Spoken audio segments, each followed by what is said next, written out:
तो दादा, thank you very much for joining today. And आज का जो विषय है, हम लोग जानते हैं कि बंधन और समाधान आज का सब्जेक्ट है। और ये वर्ष जो है आनंद मार्ग एक नव्य मानवता वर्ष के रूप में सेलिब्रेट कर रहा है। तो इस तहत ये हम लोगों का आचार्य मंत्र चैतन्यानंद दादा, जो हमारे सीटीएस हैं, ट्रेनिंग सेक्रेटरी हैं हमारे बनारस में, तो उनसे हम लोगों ने आग्रह किया है कि दादा, जो इसका जो सेकेंड एपिसोड है बंधन और समाधान, उस पे आज आप प्रकाश डालेंगे। थैंक यू दादा, ओवर टू यू। धन्यवाद। नमस्कार सभी लोगों को। नमस्कार दादा। तो हम लोग पिछले सेशन में चर्चा किए थे भक्ति तत्व के ऊपर। बाबा कहते हैं कि भक्ति मनुष्य की अमूल्य संपदा है, और यह जो भक्ति है ये बाह्य विसंगतियों के कारण खतरे में है, नष्ट हो रही है। इसलिए मनुष्य परम पुरुष परमात्मा से विनती करेंगे कि हे परम पुरुष, हमारी जो सबसे मूल्यवान संपदा है, अमूल्य संपदा है, उसको आप नष्ट होने से बचाएं। परमात्मा के सामने जब भक्त जब प्रार्थना करते हैं, विनती करते हैं समर्पण भाव से, निष्ठा भाव से, अटूट भक्ति के साथ, तो परमात्मा उनकी बात सुनते हैं। इसीलिए कहा जाता है कि भक्त की आवाज परमात्मा तक पहुंचती है। वो जानते हैं कि भक्त की हृदय की आवाज में कितनी करुणा है, कितनी भक्ति है।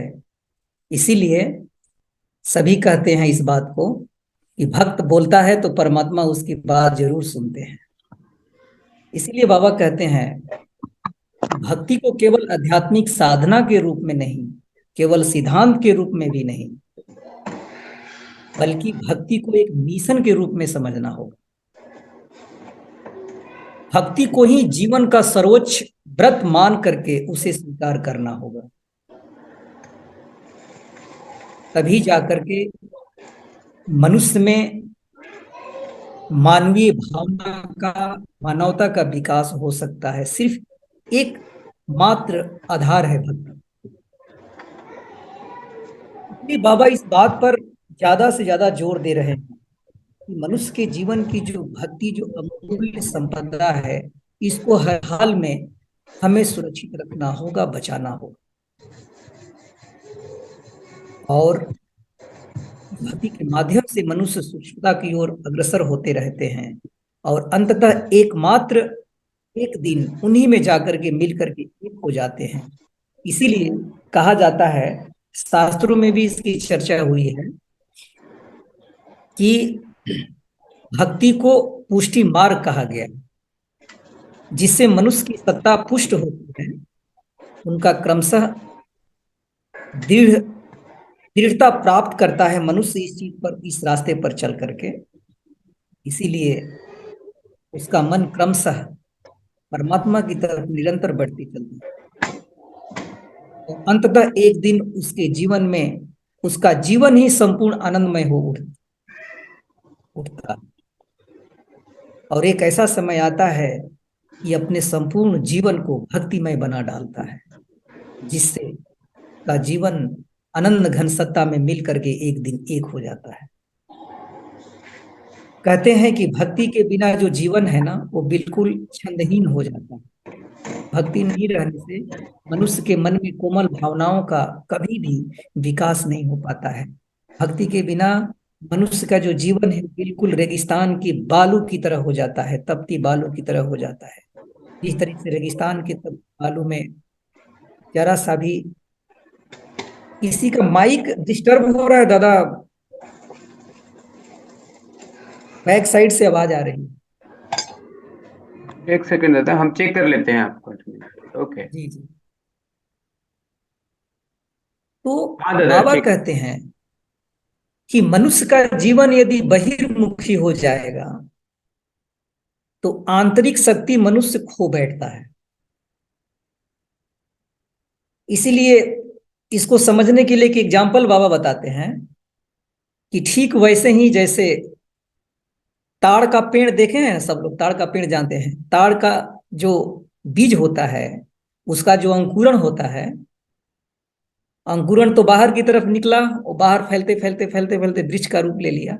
लेकिन जितना अंकुरण बाहर की तरफ निकलता है, ताड़ का जो बीज है उतना ही अंदर से खोखला होता जाता है। और एक दिन ऐसा समय हो जाता है कि अंदर में वह ताड़ का बीज मिट्टी के साथ मिल करके कंप्लीट विनष्ट हो जाता है, नष्ट हो जाता है, वो मिट्टी बन जाता है, पूरी तरीके से नष्ट हो जाता है। ठीक वैसे ही अगर मनुष्य का मन बहिर्मुखी हो जाएगा तो अंतर जगत की जितनी भी शक्ति मनुष्य सजव करके रखा है वो एक दिन नष्ट हो जाएगा, उसका सर्वनाश हो जाएगा। इसलिए आज पूरी दुनिया में अधिकांशतः देश एक दूसरे को स्वार्थी के रूप में समझना शुरू कर दिया है और ये बातें व्यापक रूप से फैलती चली जा रही। एक दिन ऐसा समय आ जाएगा कि हर कोई, हर व्यक्ति इतना स्वार्थी हो जाएगा कि कोई भी किसी को मानने के लिए तैयार नहीं हो जाएगा। सिर्फ जैसे पशु अपने लिए सिर्फ जीता है, मनुष्य भी एक दिन वैसे ही सिर्फ अपने लिए जीना शुरू कर देगा। पूरी तरह से समाज विषाक्त हो जाएगा। तो बाबा कहते हैं कि इस चीज को नष्ट करने में सबसे ज्यादा रोल अदा करता है वो है जियो सेंटिमेंट। जियो सेंटिमेंट एक ऐसा सेंटिमेंट है कि जो मनुष्य के एक क्षेत्र में नहीं, मनुष्य के हर एक क्षेत्र में एक ऐसे विषाक्त घोल करके रखा है कि अगर इस चीज को समय रहते नहीं रोका गया तो आने वाले समय में यह जियो सेंटिमेंट मनुष्य के जीवन के हर एक स्तर को नष्ट कर देगा, विनाश कर देगा। इसलिए इसके लिए बाबा कहते हैं कि जो बुद्धिमान मनुष्य है वह बुद्धिमान मनुष्य मनुष्य को डेवलप करेंगे, उसको अर्ध मनुष्य से डेमी जो ह्यूमंस हैं उसको विकसित करने में, फुली डेवलप्ड करने में मदद करेंगे।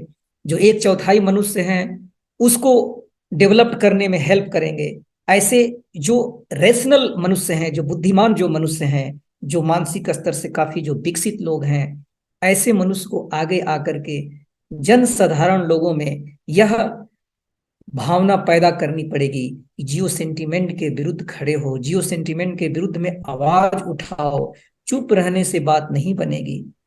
जो कुछ हो रहा है सीधे साधे बच्चे की तरह चुपचाप देखते रहें और सहते रहने से काम नहीं चलेगा। एक दिन यह जियो सेंटिमेंट पूरे मनुष्य के अंतर मन को खोखला कर देगा। अंततः होगा क्या कि मनुष्य की जो अमूल्य संपदा है एक दिन नष्ट हो जाएगी, पूर्ण रूप से विनाश हो जाएगा उसका। तो बाबा कहते हैं कि ये सब सेंटिमेंट से बचाने के लिए क्या करना है जी। तो पहला बाबा एक सिस्टम, एक तरीका बता रहे हैं, वो है स्टडी। स्टडी किसके लिए हमें करना है? बुद्धि के विकास के लिए आवश्यक है। जब तक हम विभिन्न विषयों का अध्ययन नहीं करेंगे, अधिक से अधिक स्टडी नहीं करेंगे, तो हमारी बुद्धि विकसित नहीं होगी। तो बुद्धि विकसित नहीं होगी तो क्या होगा? हमारे अंदर जितने भी सेंटिमेंट हैं, सामाजिक देश प्रेम का सेंटिमेंट है, जियो रिलीजन का सेंटिमेंट है, जियो इकोनॉमिक्स का सेंटिमेंट है, इस तरह का सेंटिमेंट हमारे मन में धीरे धीरे धीरे धीरे डेवलप्ड होता रहेगा। और एक दिन हम मनुष्य को क्या करेंगे कि नरक रसातल के गर्त में ले जाएंगे। तो इस तरह जो लोग इस तरह के सेंटिमेंट दे करके हम मनुष्यों को गलत रास्ते पर ले जाना चाहते हैं, उसको स्वार्थी बनाना चाहते हैं, उसको अपने लिए सिर्फ यूज करना चाहते हैं, ऐसे मनुष्यों को हमें सावधान करना है। इसीलिए एक बाबा कोट करते हैं ना, एक श्लोक है, शास्त्रों में भी कहा गया है कि पठतो नास्ति मूर्खत्वम जपतो नास्ति पातकम मौनिनाम कलहो नास्ति न भयम चास्ति जागृता। बाबा कहते हैं कि हे मनुष्य, बड़ी इंटरेस्टिंग बात है, हे मनुष्य, यदि तुम मूर्ख होना चाहते हो तो पढ़ना लिखना छोड़ दो। पढ़तो नास्ति मूर्खत्वम, हे मनुष्य यदि तुम मूर्ख होना चाहते हो तो पढ़ना लिखना छोड़ दो। जगतो नास्ति जपतो नास्ति पातकम, हे मनुष्य यदि तुम नास्तिक होना चाहते हो तो कीर्तन भजन ध्यान साधना छोड़ दो। मौनी नाम कलहो नास्ति, हे मनुष्य यदि तुम कलह से बचना चाहते हो, कलह से बचना चाहते हो, संघर्ष से बचना चाहते हो, शांति पूर्वक रहना चाहते हो तो मौन धारण कर लो। और अंत में हे मनुष्य तुम विपत्तियों से बचना चाहते हो तो अपने आंखें और कान बंद कर लो। ये शास्त्र में बात कही गई है। बाबा कहते हैं कि कब तक ऐसे चलेगा जी? मनुष्य इस धरती पर किसके लिए आया है?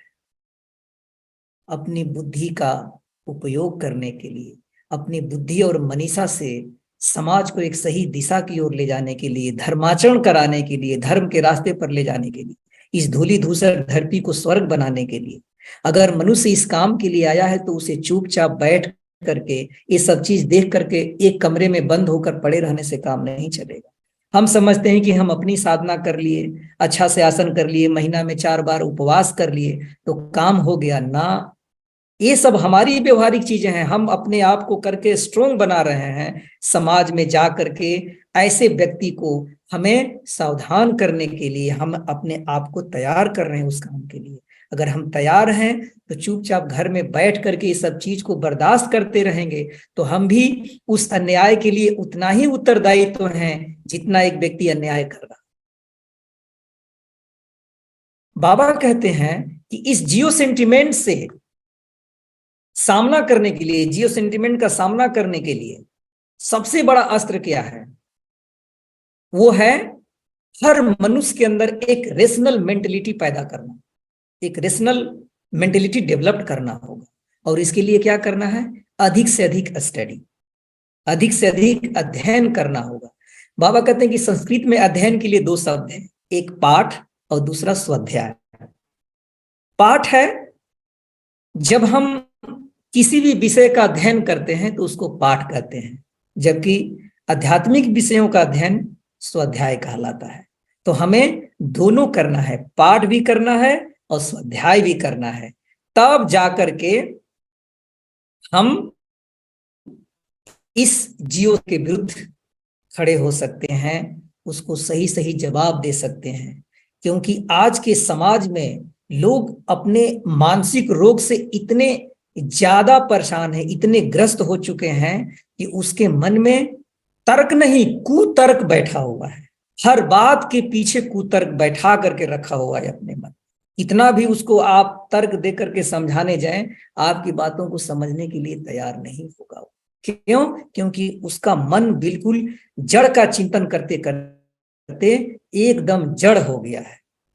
अगर ऐसा चिंतन करते करते एक दिन हो सकता है कि ईंट पत्थर मनुष्य से छोड़ करके ईंट पत्थर कीड़े मकोड़े बन जाए, कीड़े मकोड़ों की तो बात छोड़ दी, ईंट पत्थर बन जाए।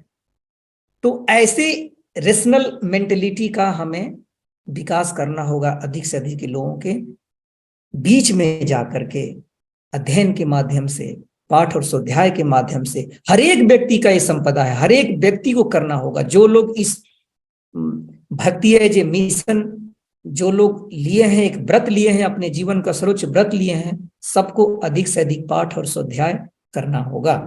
तभी जाकर के हम इस जियो सेंटिमेंट को जड़ से उखाड़ करके फेंक पाएंगे और समाज को एक सही रास्ते पर ले जाएंगे, धर्म के रास्ते पर ले जाएंगे, जिसमें संपूर्ण मानवता का कल्याण हो।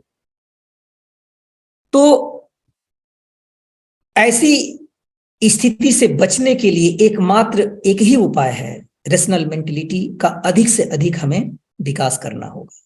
दूसरा बाबा बात बता रहे हैं कि सोशियो सेंटिमेंट से छुटकारा कैसे मिलेगा, क्योंकि सेंटिमेंट तो कई एक तरह के हैं, जियो सेंटिमेंट है, सोशियो सेंटिमेंट है, आपका रिलीजन का सेंटिमेंट है किसी को, और तो इस तरीके से किसी को लैंग्वेज का सेंटिमेंट है।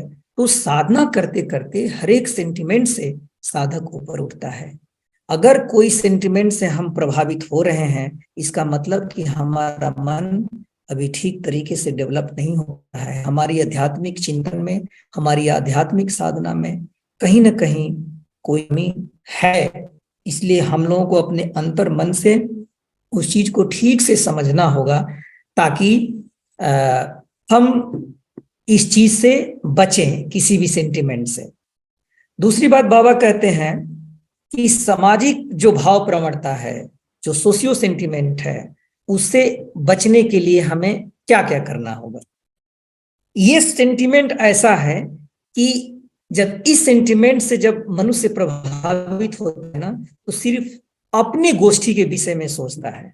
हमारी गोष्ठी ही ठीक है, बाकी इस धरती पर और कोई ऐसी बात नहीं है, हमारी ही देवी देवता सब ठीक है। तो ऐसे लोगों को मानने के लिए क्या करना होगा कि सोशियो रिलीजन से भी हमें दूर होना पड़ेगा, सोशियो जो सामाजिक जो देश प्रेम है उससे भी हमें दूर होना पड़ेगा, और सोशियो इकोनॉमिक्स की जो लोग बात करता है उसके नाम पर लोगों का शोषण करते हैं, जो सोशियो आर्ट आर्किटेक्चर और लिटरेचर है उसके नाम पर लोगों को जो एक्सप्लॉइट करते हैं, ऐसी बहुत तरह का सेंटिमेंट आज सोसाइटी में डेवलप्ड हो चुका है। इसलिए बहुत लोग तो ऐसे कहते हैं कि इस धरती पर हमारी ही बात देवता का स्वरूप है, हम जो बोल रहे हैं वही भगवान का स्वरूप है, बाकी इस धरती पर किसी की बात भगवान की वाणी नहीं है।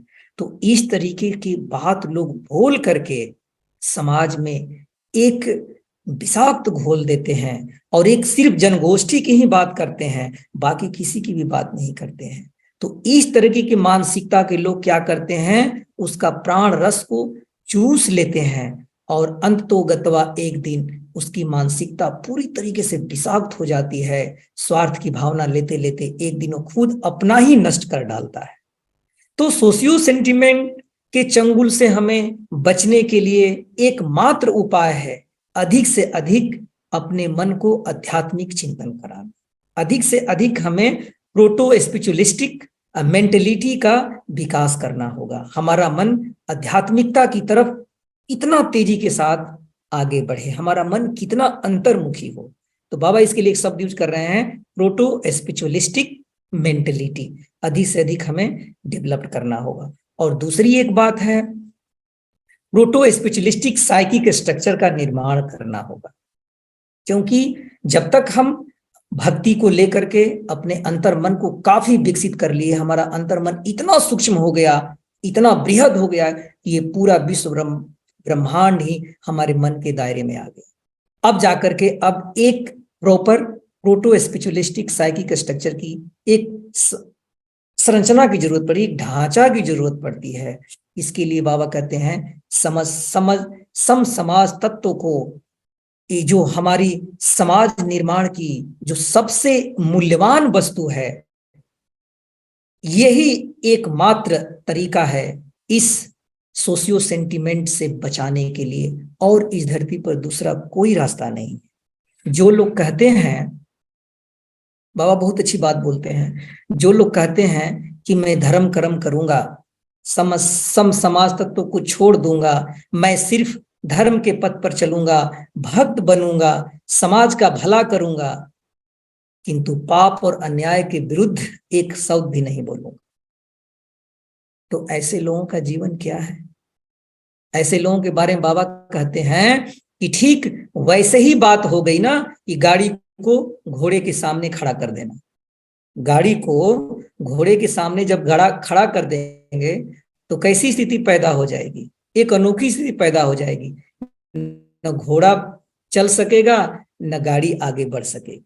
तो जो लोग सम समाज तत्व को नहीं मानते हैं और कहते हैं कि हम नैतिकता के रास्ते पर चलूंगा, धर्म का पालन करूंगा, तो ऐसे लोगों की स्थिति ऐसे ही ठीक घोड़े को गाड़ी के सामने खड़ा करना। घोड़ा तो हमेशा गाड़ी के पीछे रहता है, तब न गाड़ी आगे बढ़ती है।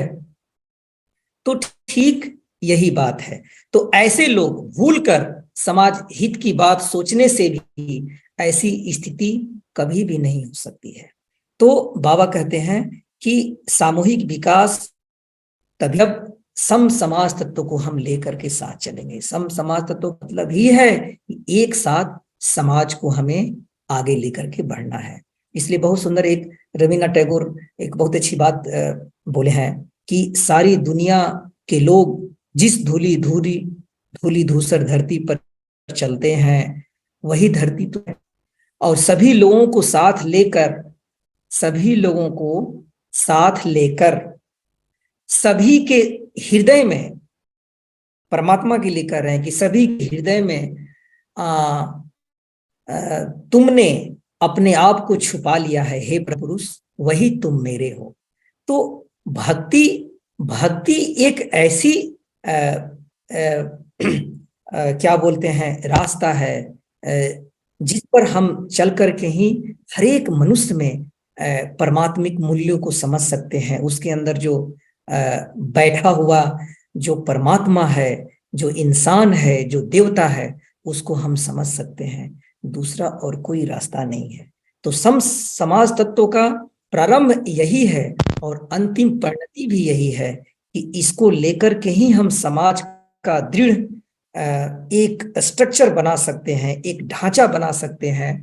क्योंकि बाबा कहे कि प्रोटो स्पिरिचुअलिस्टिक मेंटलिटी और प्रोटो स्पिरिचुअलिस्टिक साइकिक स्ट्रक्चर जब तक हम प्रॉपर लेकर के इसको आगे नहीं बढ़ेंगे, तब तक न हम जियो सेंटिमेंट से ऊपर उठ सकते हैं, न इसके लोगों को चंगुल से बचा सकते हैं, और न ही हम क्या बोलते हैं सोशियो सेंटिमेंट के चंगुल से लोगों को बचा सकते हैं। तो बाबा कहते हैं कि अधिक से अधिक इस साइकोलॉजी को सोसाइटी के बीच ला करके डेवलप करना होगा, लोगों के मन को अंतर्मुखी बनाना पड़ेगा। तब जाकर के हमारे मन में किसी तरह का नैरो सेंटिमेंट नहीं रह जाएगा। नैरो सेंटिमेंट से ग्रसित हम लोग नहीं हो पाएंगे। तभी जाकर के हम परम पुरुष के चरणों में एक दिन समाहित हो जाएंगे, एक दिन हम उन्हीं में मिल करके एक हो जाएंगे। तीसरी बात बाबा बता रहे हैं कि जिस दिन मनुष्य साधना करते करते अपने मन को इतना अंतर्मुखी बना लेगा कि उस समय उसकी आध्यात्मिक साधना डिवोशन एज ए कल्ट से ऊपर उठ करके उसके जीवन का एक सिद्धांत बन जाएगा। Devotion as a principle. वह व्यक्ति हंसते हंसते सोशियो सेंटिमेंट से जूझ सकेगा, का विरोध कर सकेगा, समाज में ठीक तरीके से उसका सामना कर सकता है। ऐसे लोग ही कर पाएंगे, दूसरे का बस नहीं है। और अंत में बाबा बड़ी सुंदर बात बोल रहे हैं कि नव्य मानवतावाद ही एकमात्र प्रेरणा स्रोत है। जो न्यू ह्यूमनिज्म है यही मात्र मनुष्य के जीवन का एक विकल्प है। उसके मन में जो प्रेरणा का स्रोत पैदा करेगा मात्र एक नव्य मानवतावाद ही है, जो हमारा प्राण धर्म के रूप में हमारे अंतर मन को समझता है, जानता है। उसको साथ लेकर के ही हम संपूर्ण मानवता का कल्याण कर सकते हैं। इसके बिना बिल्कुल इसलिए कहा जाता है ना कि मानवतावाद के पीछे कोई चिरस्थायी शाश्वत प्रेरणा स्रोत का होना बहुत जरूरी है। अगर नहीं है तो वह मानवतावाद कभी भी छिन्न विछिन्न हो जाएगा। हमारा जो जीवन है, जो छंदमय है, एक दिन नष्ट हो जाएगा। इसीलिए नव्य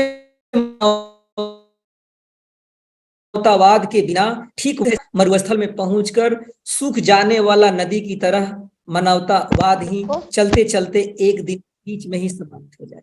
बाबा बहुत अच्छी बात बोल रहे हैं कि नव्य मानवतावाद जो हमारे संपूर्ण जीवन का प्रेरणा स्रोत है, अगर उसके बिना आगे हम कल्पना करें मानवतावाद को लेकर के कि हम संपूर्ण इस धरती पर नव्य मानवतावाद व्यवस्थित रूप से व्यवस्थित करेंगे, ये संभव नहीं है।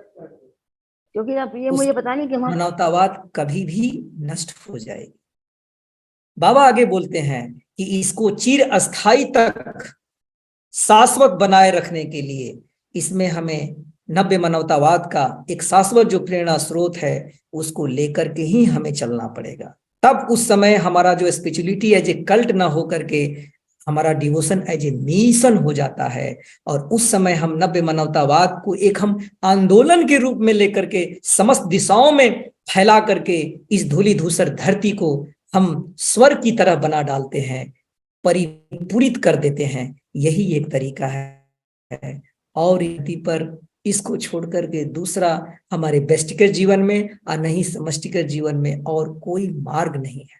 बाबा अंत में एक बात बोल रहे हैं कि जब मनुष्य साधना करते करते अपने मन को इतना आलोकित कर लिया, उसका मन ज्योति से संपूर्ण विश्व ब्रह्मांड समस्त मानव जाति का मानसिक जगत आलोकित हो उठता है और ऐसे मधुरता से परिपूर्ण हो जाता है कि ऐसे दिव्य लोग जब किसी के संपर्क में आते हैं तो उन्हें बड़ी सहजता से भले बुरे की पहचान हो जाती है, भेदभाव समझ में आ जाता है और कौन असली सोने की तरह खरा है और कौन खोटा है, यह तथ्य वे अपने आप समझ जाते हैं। और संपूर्ण विश्व मानवता ऐसे ही लोगों पर आश्रित है और ऐसे ही व्यक्ति की हमेशा जय होती है और जय होती रहती है। तो बाबा ने जिस तरीके से नव्य मानवतावाद को डिजाइन किया हुआ है, उसके लिए बाबा ने एक ही रास्ता बताया है, वो है हमें भक्ति को एक मिशन के रूप में, नव्य मानवतावाद को एक आंदोलन के रूप में लेकर के आगे बढ़ना होगा।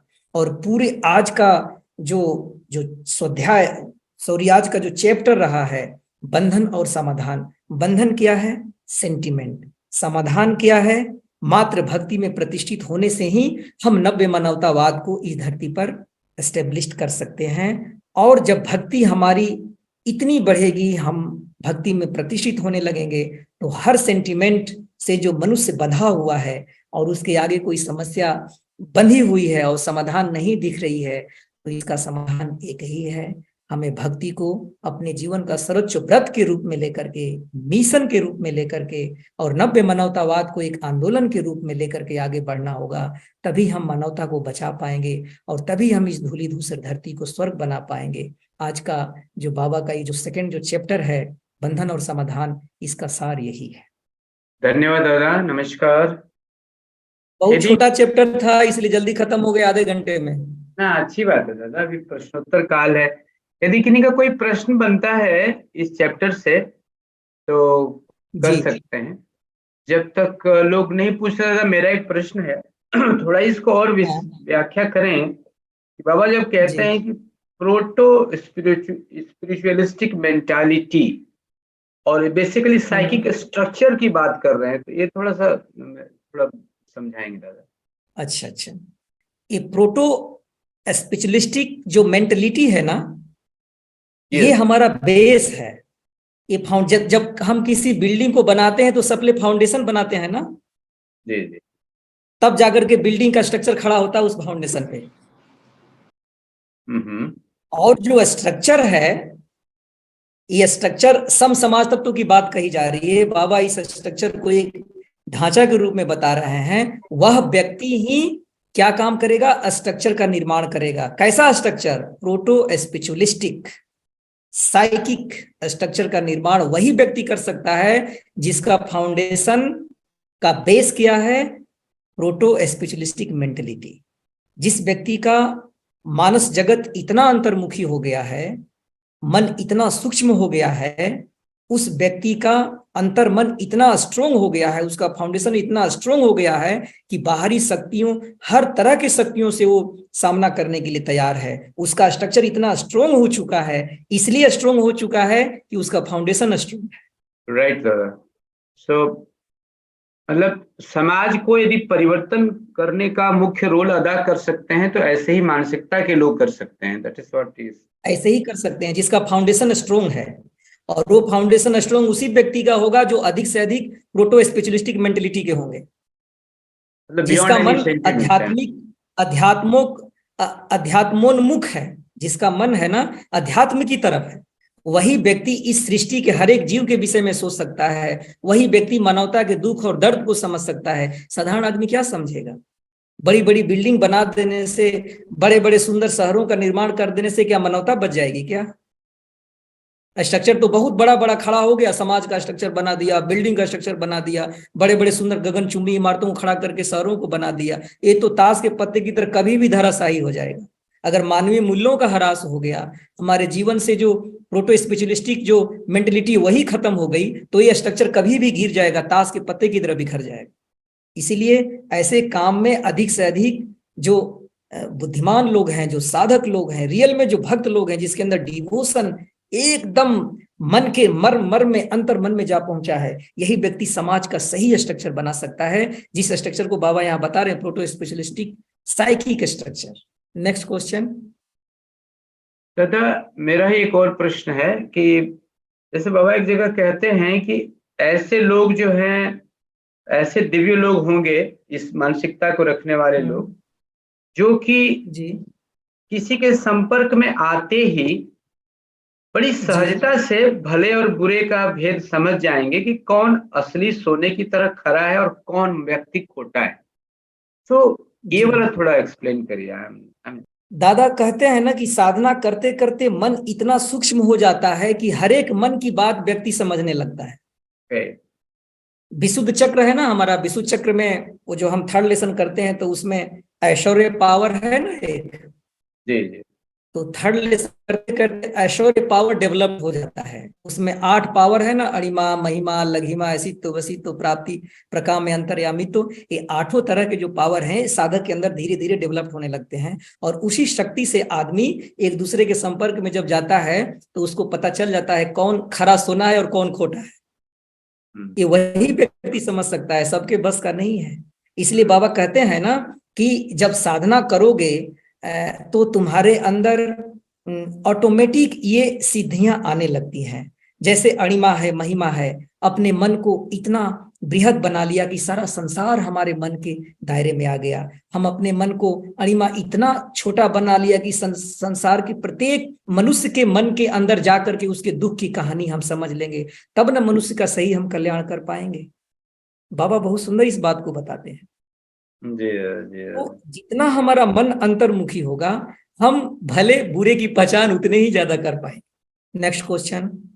मतलब अनाहत चक्र जितना डेवलप हो जाएगा, विशुद्ध विशुद्ध सॉरी हाँ विशुद्ध, जी तो आपको इन अनिमा लघिमा महिमा या जो क्या बोलते हैं ऑकल्ट पावर्स हैं, उन पे कुछ न कुछ आपको जी कंट्रोल होगा, and you will be able to, आदमी को देख करके ही आप समझ जाएं कि आदमी कैसा है। That is what is saying. बिल्कुल, वो तो बाबा क्लियर कर दिया है ना कि वो धारणा जितना जिसका ज्यादा स्ट्रोंग होगा, विशुद्ध पर नियंत्रण होता जाएगा, तो ये शक्तियां ऑटोमेटिक उसके अंदर आने लगती है।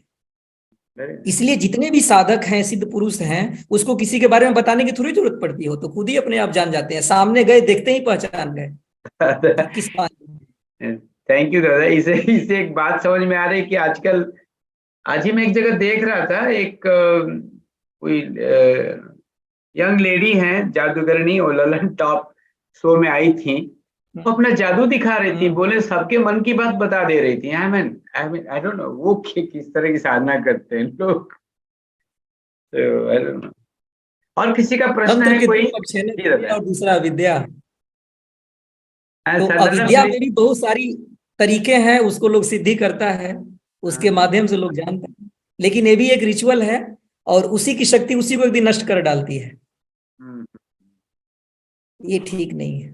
They बाबा तो misutilize उसके the खिलाफ है। spiritual power. बाबा कहे कि दियों का उपयोग हम इसके पक्ष में नहीं है, बाबा हमेशा खिलाफ रहे।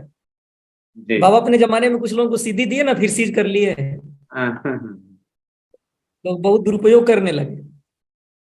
जी। और किन्हीं का कोई प्रश्न है कृपया पूछ सकते हैं, अनम्यूट करके अपने आप को। जो आज सब्जेक्ट पे डिस्कशन हुआ उससे संबंधित बंधन और समाधान, किन्हीं का कोई प्रश्न है? अंतिम उद्घोषणा, किसी का कोई प्रश्न? यस, अनुभूति दीदी हैज कम। थैंक यू दीदी, you can ask question please. इसके बाद लोकेश जी का प्रश्न है। हेलो दादा, नमस्कार। नमस्कार। हेलो नमस्कार दीदी। जी दादा, मैं अनुभूति बोल रही हूँ। जी जी दादा। दीदी। जी दीदी। मेरा ये प्रश्न है कि जो आपने बोला बंधन और मुक्ति, जैसे हम जी साधना करते हैं लेकिन फिर भी हम मतलब एक जिस हम सोसाइटी में रह रहे हैं तो अटैचमेंट तो हमारा जी हो ही जाता है। ऐसा नहीं है ना कि हम बिल्कुल ही डिटैच्ड रहते हैं। तो और बहुत बार ऐसा होता है कि कोई बहुत क्लोज पर्सन है जो मतलब एक्सीडेंटली वो चला गया, वो नहीं है, तो वो कहीं ना कहीं हमारा दिमाग फिर भी उसमें स्टक रहता है।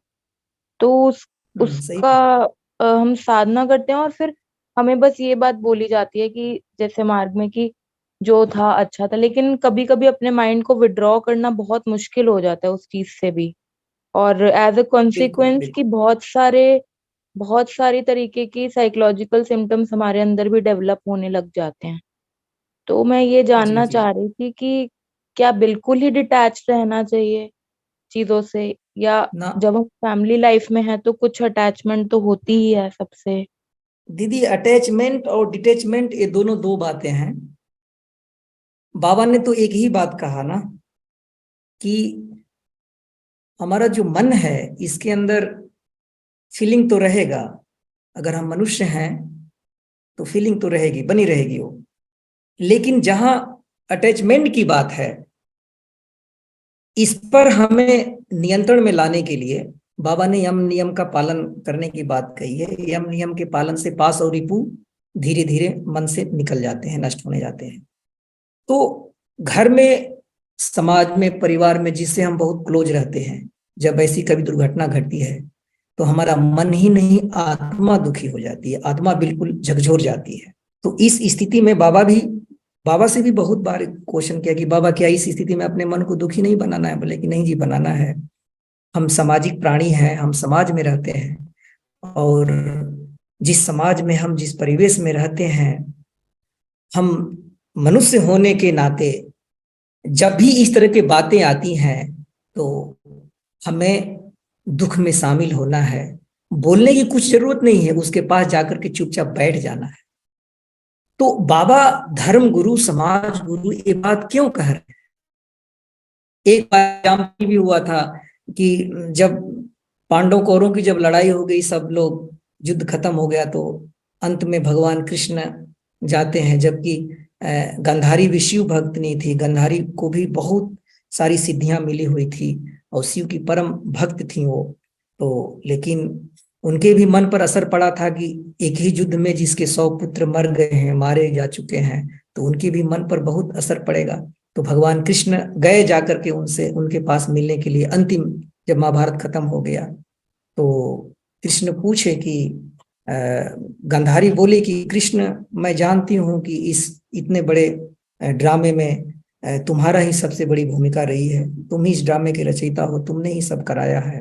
तुम चाहते तो हमारे पुत्रों को भी धर्म के रास्ते पर खड़ा कर सकते थे और पांडव पुत्रों को भी अधर्म के रास्ते पर खड़ा कर सकते थे, लेकिन तुमने पार्शियलिटी की, तुमने ऐसा नहीं किया। तो कृष्ण ने कहा कि हाँ, मैं माता कर सकता था, और लेकिन ये युद्ध बहुत जरूरी था। ये मानव समाज को एक एग्जाम्पल देना था हमें, इसलिए युद्ध कराना बहुत जरूरी था। तो गंधारी उस समय कहती है कि इस बात की हमें दुखी नहीं है कि हमारे पुत्र 100 मारे गए एक ही युद्ध में। इस बात की दुखी है कि इतने बड़े ड्रामे के तुम ही रचयिता हो और तुम्हारे आंखों के सामने ये सब कुछ हो गया और तुम चुपचाप देखते रह गए। तो कृष्ण, बाबा वहां बता रहे हैं, ये कहानी के माध्यम, ये बाबा इस बात को कोट करके बता रहे हैं कि जब किसी के घर में किसी की मृत्यु होती है, दुर्घटना घटती है, तो उसके घर में जाकर के ये कुछ नहीं बोलना है कि ये तो दुनिया का नियम है, जो आया है एक दिन जाएगा। अरे भाई, सब जानता है, सभी को मालूम है। वहां चुपचाप जाकर के उनके पास खाली दुख में शामिल हो जाना है, चाप उनके पास जाकर के चुपचाप बैठ जाना चाहिए। वहां अटैच और डिटैचमेंट की कोई बात नहीं करनी है। अब रही बात एक हमारी व्यक्तिगत जीवन की, तो व्यक्तिगत जीवन में जब व्यक्ति हमसे बहुत कोई क्लोज है तो उसके जाने से दुख होता है, लेकिन इस दुख से बचने का एक ही रास्ता है कि समाज है, समाज में इस तरह के दुख आते जाते रहेंगे। ऐसी बात नहीं कि हमारे जिंदगी में पहली बार ऐसा दुख आया है। इस समाज में अगर हम हैं तो इस कड़वी सच्चाई को अपने जीवन में बर्दाश्त करके हमें जीवन के और पहलुओं पर विचार करते हुए जीवन में आगे बढ़ना ही होगा, क्योंकि ये समाज है, धर्म है, ये रास्ता है। हमको जीवन की इस कड़वी सत्य के साथ जीना ही पड़ेगा। यहाँ पर अटैच और डिटैचमेंट की बात नहीं है, लेकिन साधना करते करते, यम नियम का पालन करते करते मन से ये चीज धीरे धीरे धीरे धीरे धीरे धीरे दूर हो जाती है। आदमी अपने मन की शक्ति को जन कल्याण में, लोगों को सही रास्ता दिखाने में, साधना के मार्ग पर आगे बढ़ते बढ़ते धीरे धीरे नॉर्मल हो जाता है। बस इतना ही मैं कहना चाहूंगा इस विषय में। जी दादा, थैंक यू। एक्चुअली मैंने ये प्रश्न आपसे इसलिए पूछा क्योंकि मैं वो चीज समझती हूँ कि अटैच रहते हुए फिर भी माइंड को डिटैच रखना है, सरेंडर करना होता है। लेकिन बहुत बारी सिचुएशंस ऐसी होती है कि हम प्रिपेयर्ड नहीं होते किसी चीज के लिए, और वो ऑल ऑफ अ सडन अगर चीज हो जाती है तो शायद हम भी एक मेंटल सेटबैक में चले जाते हैं। तो तब जी मतलब जी होता है। ये स्वाभाविक चीजें हैं दीदी। जिस समाज, इस परिवेश में हम मनुष्य हैं ना, ये फीलिंग तो रहेगी। बाबा तो कहते हैं ना कि समुद्र हो उसमें लहर ना हो, उसको समुद्र नहीं कह सकते। मनुष्य हो उसमें फीलिंग हो, अटैचमेंट ना हो, इसको मनुष्य नहीं कह सकते। ये तो रहेगा ही, मनुष्य है तो रहेगा। हाँ जी। देखते नहीं है, जानवर को भी 4 दिन अपने घर के दरवाजे पर बांध देते हैं, खाना पीना खिला देते हैं, उसे भी अटैचमेंट हो जाता है। हम्म। तो मनुष्य तो फिर मनुष्य है वो। और ज्यादा मेरे इसमें साथ। है ना, पास और रिपू में एक मोह एक है ना। तो मोह का वही है, अटैचमेंट डिटैचमेंट। तो हमारा मन उतना ही उससे दूर होगा जितना हम यम नियम को पालन करके चलते जाएंगे। हमारा मन जितना अंतर्मुखी होगा, वो धीरे धीरे धीरे धीरे नॉर्मल होता जाए। Next question. दीदी कुछ बोल रही थी, और एक्सटेंशन दीदी कुछ बोल रहे थे। हाँ जी, मतलब अभी मेरे साथ ये बहुत रिसेंट में ही हुआ था। तो मैं बहुत मेंटली स्ट्रांग हूँ, चीजों को इतना माइंड पे नहीं लेती, बट बहुत बारी सिचुएशंस ऐसी होती है कि हम अनप्रिपेयर्ड होते हैं यस। और अनकॉन्शियसली वो दिमाग में हिट कर जाती है। तो मेरे को खुद, क्योंकि मैं राइट। बाय प्रोफेशन टीचिंग में हूँ और मेरे घर में एक बच्चे के साथ ही ऐसा हुआ था, तो वो चीज मैं जितना भी जी भुलाना चाहती, लेकिन जब एवरीडे बेसिस पे जब मेरा बच्चों के साथ इंटरेक्शन होता था तो तब शब और ज्यादा मेरे को वो चीज फील होने लग जाती थी। वो सारी बातें ताजी हो जाती है। हाँ, वो था। एंड बहुत 2-3 बारी तो मैं खुद भी अनकॉन्शियस होके मैं फेंट हो गई थी। बट फिर जी मेरे को गुरु पूजा ने बहुत ज्यादा हेल्प किया। जब मैंने, पहले तो मैं ओपन अप नहीं हो रही थी इस चीज को लेके, but then I had to, कि क्योंकि मुझे खुद भी सरवाइव करना था। अब जो चला गया उसके लिए खुद का सर्वाइवल नहीं हम वो कर सकते, और मेरा एक्सीडेंट भी 2 बारी हुआ उसके बाद। लेकिन फिर मैंने कि मुझे बहुत ज्यादा साइकोलॉजिकल अफेक्ट होने लग गया, तो मैंने फिर गुरु पूजा से मुझे बहुत हेल्प हुई उस चीज को वेरी। ओवरकम करने में। तो like I Guru M Puja recover. बहुत तरीका है दीदी ये सब चीज से बचने का। प्रत्याहार साधना हमारा गुरु पूजा बेस्ट प्रोसेस है। गुरु हाँ पूजा जी, ठीक से कर लेने से मन की बहुत सारा बोझ हल्का हो जाता है। हाँ जी, हाँ जी। बस ज्यादा मुझे यही बोलना था कि मतलब हमें लगता है कि गुरु पूजा बहुत इजी वो है, बट एक्चुअली बहुत इफेक्टिव है कि चीज को ओवरकम करने में। और जितनी जल्दी जी हमने जी। रिकवर कर लिया, शायद कि अगर हम मेडिटेटर नहीं होते, आनंद मार्ग में नहीं होते, तो वेरी गुड। शायद इतनी जल्दी चीज को हम रिकवर कर नहीं पाते, क्योंकि नहीं नहीं हो पता ऑल दीदी, ऑफ अ मेडिटेशन सडन से नहीं बहुत होता। शक्ति है। हाँ जी दादा। बिल्कुल बिल्कुल। जी, बस थैंक यू। थैंक यू हाँ दीदी, जी जी थैंक यू दीदी। For such a wonderful question, Lokesh वेरी। जी का क्वेश्चन है। लोकेश जी आपका प्रश्न। हाँ दादाजी नमस्कार। और मंत्र चेतन दादा को भी नमस्कार। जी नमस्कार। अ, ऐसा भी जैसे दादाजी ने कहा था कि सम समाज तत्व के बारे में, और उसमें स्वाध्याय के बारे में दादा ने बहुत महत्व दिया कि स्वाध्याय के माध्यम से और समाज में जब हम कुछ काम करते हैं, सेवा करते हैं, तो सेवा करके हम कुछ ऐसा कर सकते हैं जो है चाहते हैं। लेकिन एक चीज दादाजी ऐसा महसूस होता है जब हम कुछ करते हैं अपनी क्षमता के अनुसार, बाबा के स्वाध्याय को समझकर कितनी हमारी क्षमता है, और प्रयास करते हैं, तो प्रयास करने के बाद कुछ ऐसी, मैं अब व्यक्तिगत अपनी बात कर रहा हूँ, तो कुछ ऐसी अवस्था बनती है कि हमारे अंदर जिद तो होती है कि हमें ये करना है, लेकिन ऐसी अवस्था बनती है कि हम वो उस दिशा में प्रयास नहीं कर पाते, उतना डाटा हमें अवेलेबल नहीं हो पाता, उस वो सब चीजें उस सिस्टम में नहीं हो पाती जैसे बाबा चाहते हैं। तो एक मन में एक भावना आने लगती है कि हम कर रहे हैं उस चीज को, लेकिन वो हो नहीं पाती है, तो एक बैलेंस नहीं बन पाता है। यानी कि मैंने एक अपने आप को समझा नहीं पाता कि कोई बात नहीं, नहीं हो पा रहा है तो मतलब हम मैं अपनी बात कर रहा हूँ कि उसमें ऐसा लगता है मैं उसी के अनुसार चलने की कोशिश करता रहता हूँ। मतलब दूसरी और चीजें भी इफेक्टेड होने लगती हैं मेरी। तो किस प्रकार से हम, अगर हमें चीजें अवेलेबल नहीं हो पा रही, डाटा अवेलेबल नहीं हो पा रहा, या वो चीजें नहीं हो पा रही जो बाबा कहना चाहते हैं, तो उसको स्वीकार भाव रख के कैसे मन को समझाया जाए, और कैसे वर्तमान परिस्थिति के अनुसार चला जाए, उस अवस्था में थोड़ा कठिनाई होती है दादाजी। लोकेश जी, इसके लिए तो अपने आप तैयार करना होगा। हम जिस परिवेश में रहते हैं, जिस परिवेश के लोगों से मिलते हैं, अगर उसके साथ हमको जो बातें करनी है उसके अनुकूल अपने आप को तैयार करना होगा। क्योंकि जब तक हमारी तैयारी नहीं है और लोगों के बीच में हम जाकर कुछ बात कहेंगे तो प्रश्न तो आएंगे, और प्रश्न आएंगे तो उसको आपको जवाब देना पड़ेगा, और जवाब देने के लिए आपको पूरी तरीके से तैयार होकर जाना पड़ेगा। तो इसीलिए बाबा कहते हैं ना कि अधिक से अधिक पाठ और स्वाध्याय हम करेंगे, हमको जानकारी रहेगी तब ना हम लोगों को बता पाएंगे। इसके लिए तो स्टडी तो करनी पड़ेगी। बाबा के बहुत सारे बुक्स हैं। बाबा ने कह दिया ना कि आप जितना स्टडी करेंगे, और सबसे मोस्ट इंपोर्टेंट है साधना। साधना जितनी अच्छी होगी हमारा माइंड उतना ही डेवलप होते मेमोरी हमारी स्ट्रांग होती जाती है। कोई भी चीज पढ़ेंगे तो साधना करते करते अंदर से वो बातें निकलती है, सामने वाला व्यक्ति प्रभावित होते जाता है। नहीं तो इस दुनिया में ज्ञानी और दार्शनिक लोगों की अभी तक कमी नहीं रही। एक से एक दर्शन आए इस धरती पर, एक से एक इंटेलेक्चुअल विद्वान आए इस धरती पर। किसी ने समाज को एक सूत्र में बांधने का कभी तो प्रयास नहीं किया ना। लेकिन जो सीधे साधे, जो सरल हृदय के लोग, जो भक्त लोग आए इस धरती पर, कितनी बड़ी क्रांति पैदा कर दी। मीराबाई कौन सी पढ़ी लिखी थी, लेकिन भक्ति ने, उन्होंने भक्ति शास्त्र को लेकर के कितना फैला दिया। संत कबीर कौन से पढ़े लिखे थे, किसी यूनिवर्सिटी नहीं गए थे, लेकिन उनकी साधना, अंतर्ध्यान और मन इतना पवित्र था कि पूरे संसार में आज तो यूनिवर्सिटी में उनके बातों पर लोग, अलग अलग फैकल्टी बनी है, लोग उस पर रिसर्च करके पीएचडी करने लगे।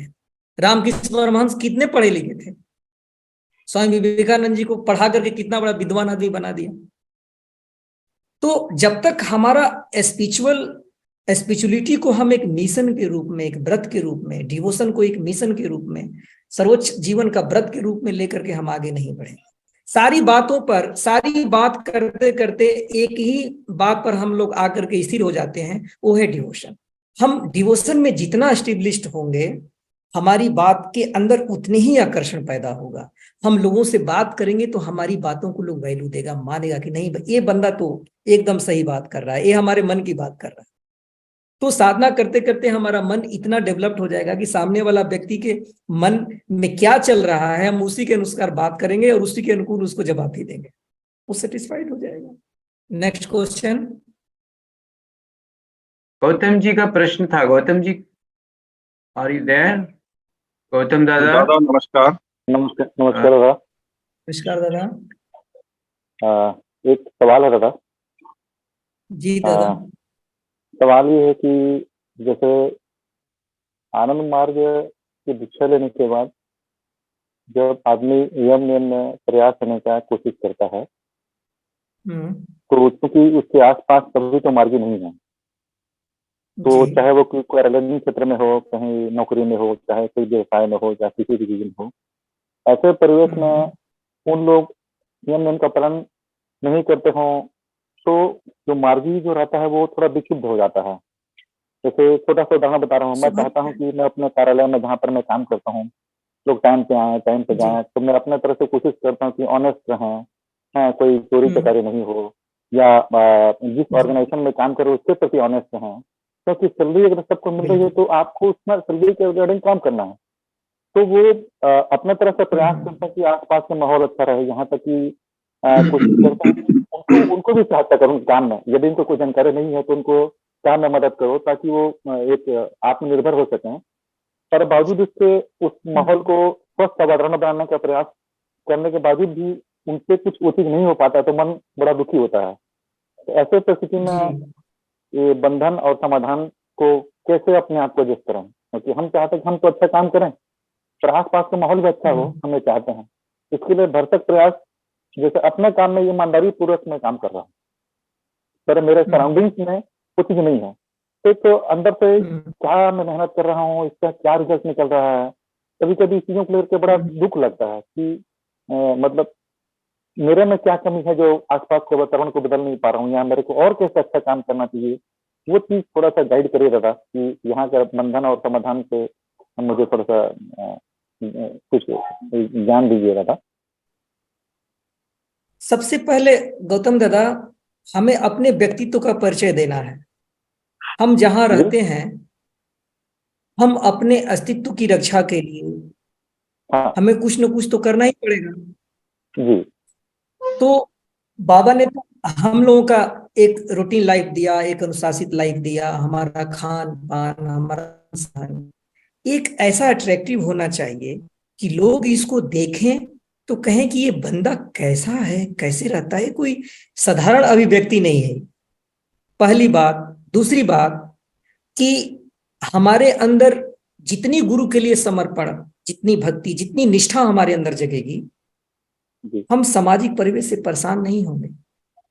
गुरु आपके अंदर इतना सामर्थ्य पैदा कर देंगे, आपका सेल्फ कॉन्फिडेंस इतना ज्यादा बढ़ जाएगा कि आपको कोई क्या परेशान करेगा। आप जो कहने लगेंगे लोग मानना शुरू कर देंगे।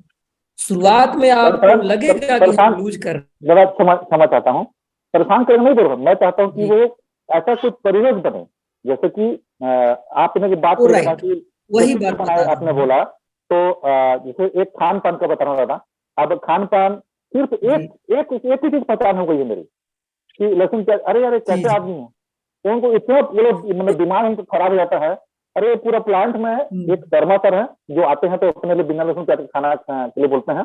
यहाँ तक कि मेरे बॉस ने भी दूसरे कोई आनंद मार्ग के पहले कोई फॉलोअर आया था तो उनको बोला अरे ये भी आनंद मार्ग है, तो वो लोग मेरे से मिलने आए थे। वो तो मेरे को बड़ा प्राउड फील हुआ कि मैं बोला बाबा का बेटा हूँ मैं। आज मेरे को बड़ा काफी मैंने क्या बोलता है कि जो 56 इंच का सीना जिसको बोलते हैं, मतलब एक ही चीज के लिए बाबा मेरे को इतना रिकॉग्नाइज कर दिए। तो पूरा डिपार्टमेंट में बोलते हैं यार ये आदमी यार कितना भी कुछ भी करो ये कुछ नहीं खाता है, ये दूसरा है। पर वो उसके अलावा मैं चाहता हूँ कि कुछ और माहौल, यहाँ तक कि मैं कुछ कोशिश करता हूँ कॉमेडी करो, उसके बीच में हारमोनियम के पास कोशिश करो। किसी का पर्सनल कुछ भी काम होगा, बैंक अकाउंट खोलना है कि कुछ कोई भी काम होता है, मैं सोचता हूँ मेरे से जितने बन पड़े मैं कोशिश करूँ कि पूरे डिपार्टमेंट को पूरा हालांकि कहना चाहिए कि पूरा जितना बन सके मैं कोशिश करूँ। तो वो उस बीच में चाहता हूँ कि उनके अंदर भी कुछ तब्दीली आए, तो वो चीज मैं कहीं मैं नहीं कर पा रहा हूँ। तो अब इसके लिए गौतम दादा आपको तो करना पड़ेगा। एक जितना आप इस चीज में एक्सपोज होते जाएंगे, लोग आपको ऐसे ही पहचानने लगेंगे कितना बढ़िया बंदा है। अब एक घटना सुनाता हूँ गौतम दादा। यहाँ चितईपुर में बैंक मैनेजर, अभी एसबीआई के ट्रांसफर हो गया, अब चले गए प्रयागराज चले गए। मैंने इतने अच्छे सज्जन, आनंद मार्ग के बारे में कुछ नहीं जानते, लेकिन पहली बार जब हम लोगों की मुलाकात हुई तो हम लोगों से मिल करके ही उन्होंने कहा कि हम आपके सेंटर पे आना चाहते हैं। जब आए तो दोपहर का टाइम था, उनको हम लोग सिंपल जो खाना बनाए थे वही खिलाए, और इतनी प्रभावित, इतना ज्यादा प्रभावित हो गए। अब फोन पर बात होने लगी, कभी छुट्टियां होती तो कभी फैमिली के साथ आने लगे, और आते आते पूरी फैमिली मार गई। तो ऐसे करने से जानते हैं गौतम दादा, जितना हम अच्छाई के लिए और हम अपने कर्तव्य निष्ठ पर रहेंगे और हमारे काम में जितनी ऑनेस्टी होती जाएगी ना, वो देखिएगा ऑटोमेटिक आपसे लोग जुड़ते चले जाएंगे। ये माहौल को बदलना आपके बस का है। आप अब एक प्रॉपर टीम तैयार करके अच्छे लोगों को जोड़ करके आप इसमें बहुत बड़ी क्रांति ला सकते हैं। Thank you Gautam ji for asking such a wonderful question. Okay किन्हीं का और कोई प्रश्न है तो आप पूछ सकते हैं, otherwise we will close the session. Yes दादा जी, बहुत बहुत धन्यवाद आपको। ये subject actually this chapter was very small, so हाँ, वेरी स्मॉल। या but we enjoyed. There were 3-4 काफी डिटेल्स थी, और एडिशनली जो लोगों ने क्वेश्चन पूछा उनको मैं धन्यवाद दूंगा। उनकी वजह से लाइक दीदी ने पूछा था प्रश्न, लोकेश जी पूछे थे, तो उनसे काफी कुछ जानने को मिला दादा से। थैंक यू दादा। हम लोग अगला प्रोग्राम हम लोग ऐसे अनाउंस कर दिया करेंगे। हम लोग का प्रयास रहेगा जितने लोग जुड़े हैं उनको बता दूं, क्योंकि ये नवे मानवता वर्ष हम लोगों के ऑर्गेनाइजेशन द्वारा घोषित किया गया है। तो हम लोगों का प्रयास है कि हम लोग सोचे दादा से अच्छा कौन होगा, वो तो ट्रेनिंग देते हैं, इन्हीं के अंडर में लोग सन्यासी क्रिएट होते हैं। तो हम लोग सोचे दादा को पकड़ करके, दादा का समय जब भी ज्यादा खाली रहेंगे तो हम लोग एक एक करके, देर आर 11 चैप्टर्स, पूरा न्यू ह्यूमनिज्म पे हम लोग दादा से सुनेंगे, ताकि हम उसको उसी तरह से समाज में लेके जा सकें। That is the purpose. Thank you very much दादा, बहुत बहुत धन्यवाद आपको, आपने हम लोगों को इतना समय दिया। थैंक यू वेरी मच दादा, बहुत बहुत धन्यवाद। ओके दादा जी, नमस्कार। ओके दादा। Thank you everyone नमस्कार। for joining. नमस्कार नमस्कार। So I'll be ज्ञान दादा को नमस्कार। to be with your permission, I'm closing the session, please. Thank you. नमस्कार टू